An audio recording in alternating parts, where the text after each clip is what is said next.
This is Goku Sun DBZ, and welcome back to the newest episode of Video Game News. First up, talking a little bit TV and movies, but specifically movies. I'm recording Sunday afternoon, and according to Box Office Mojo, the most recent estimates on box office news are that coming in third place for this weekend is the new uh, Zombieland movie, making an estimated around the region of 36, I believe, or something million worldwide. Not the greatest opening. Um, Coming in fourth place.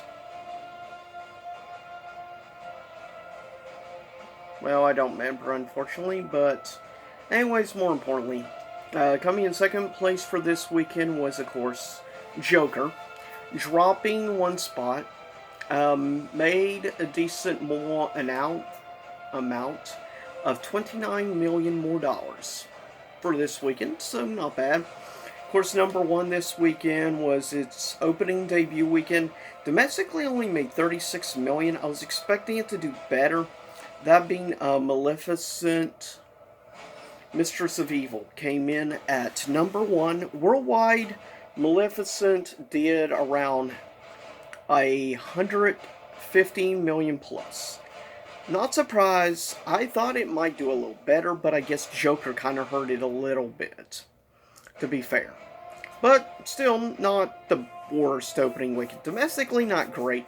Now, to bigger news right now, as of current, last time I checked, boxofficemojo.com, Joker is currently seen at a worldwide total gross of $737 million.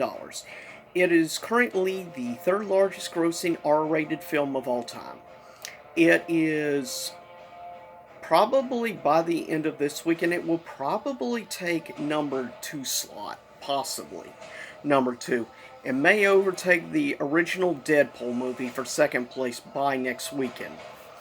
Now, depending on how it does next weekend, if it can do another $50 million global box office, it will surpass Deadpool 2 to become the largest grossing R-rated movie of all time. That's pretty big news, to say the least. Personally, I wouldn't care if it becomes the no one largest grossing R film of all time. Why? I love Joker. I've now seen Joker twice in theater, and I may or may not see it a third time in theater, and I can tell you I will be buying it day one on release for Blu-ray. I'm looking very much forward.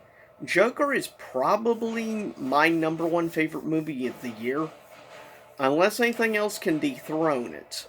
But we'll see when I do my top 10 favorite movies of the year list at the end of November. We'll see about that, though. But pretty big news in the movie domain. Now, coming in, I'm quickly announcing a future best to worst list I'm going to be doing. There's a reason why you hear music in the background.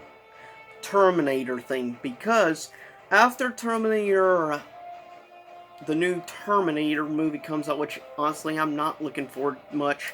From what I've seen from advertisement stuff, it really doesn't have my interest. But once I do see it, I am announcing that I will be doing a special best to worst list. Best to worst, ranking the Terminator movies. Of course, from my own personal perspective. I will say, the music you hear in the background is a remix from Terminator Genisys, which I feel is an overly hated, underrated film, big time, in my opinion. So that may let you know that Terminator Genisys may be considered more favorable on my best to worst list. But we'll see, once I actually see the new Terminator film.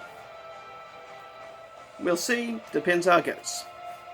But with that said, also, as I mentioned, have a new movie review, which I just finished filming for the 1990 miniseries of It. So stay tuned for that. Also, in honor of upcoming Halloween, I'm doing a movie review for Tim Burton's The Nightmare Before Christmas. As well as, of course, I'm working on a new game review for the Nintendo Switch Deathmark. So stay tuned for those horror-themed things. Also, I have another best to worst list I'm right now working on in honor of Halloween. And that is the best to worst list of the Conjuring universe. So I'll be ranking, in my opinion, weakest to strongest of all the Conjuring movies. So we'll see, and there's currently 6 movies in the Conjuring universe. So it'll be interesting when I start really compiling and ranking and comparing them to each other. In other video game news, of course, we have a couple of big announcements and some controversy, of course. Controversy in video games. Is that really that big a surprise? Not really when you know about video games and video publishers and things. One of the first big things is, of course, a big upcoming RPG or JRPG next year, made by the makers of the Persona series, which I'm looking forward to, but unfortunately, apparently it came out that the Nintendo Switch version has a lot of censorship that's been done, so people in Japan market are actually demanding full refunds and stuff from the Nintendo. Apparently Nintendo is talking about offering refunds. I'm still gonna get the game out of sheer curiosity's sake. Some of the biggest gaming news, of course, it's October. We have a couple of really big game releases over the next 2 to 3 weeks. If you're wondering first I'll mention a couple of the big multi-platform announced games, of course, coming out. We have, first of the 5 specific titles being released, is the multi-platform game Outer Worlds, of course, made by the same people that made Fallout, New Vegas, and a few other games. It's basically Fallout in space, I guess you could say, more or less, is what it's gonna be. So it should be interesting. I did get pre-ordered, and I will try to do some gameplay and stuff on PS4, so stay tuned for that. Also, announcement of some, of course, upcoming games. Probably one of the big games, definitely for Nintendo Switch owners, I'm sure a lot of people are going to begin, is the new Luigi's Mansion 3. It is one of the other really big titles that are being released for October. Next title is getting a PlayStation release, finally. I already have it on Xbox One, but I'm nice to see it coming to other platforms. And that is the game Outer Wilds, which is a great indie exploration puzzle game, which I have nothing but positive things to say about Outer Wilds.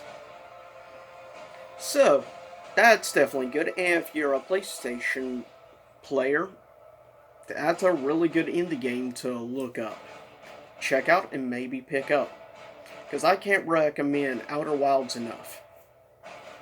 Also, big announcement, one game specifically I'm really looking forward to, but I'm trying to decide which to get for, Switch or PS4. We'll see once gameplay is released and how it runs. But this is probably the biggest game I'm looking forward to that comes at the end of this month. I believe it gets released October the 29th, and that is the game Dusk Diver. Really looking forward to this. I get the feeling this could be a real jewel of a game.